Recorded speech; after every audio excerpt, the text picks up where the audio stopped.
নমস্কাৰ। যেতিয়া গুৱাহাটীলৈ প্ৰথম আহিছিলোঁ তেতিয়া এঠাইৰ পৰা আন ঠাইলৈ যাবলৈ ইয়াৰ পৰা অকণমান 300 টকালৈ লয় দেই, কিন্তু আজিকালি নিদিওঁ আৰু মই মানে বেছিভাগ মানে এচি বাছত যাব নোৱাৰোঁ যে, সেইকাৰণে মই নাযাওঁ, প্ৰায় মই ৰেপিডতে অহা যোৱা কৰোঁ। কিন্তু বাছৰ পৰা নামিবই নোৱাৰি আৰু শান্তি নাই। বাইদেউ ক'ত যাব? তালৈ যাব। 100 আমুক টকা দিব, 200 টকা দিব।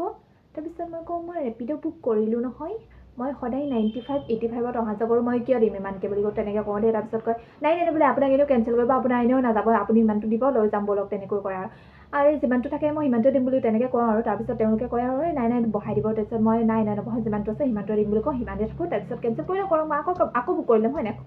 মই এনেই পইচা কষ্ট লগা নাই নহয়, মই এনেই দিবলৈ। সেইটোৱে কথা, পইচা কষ্ট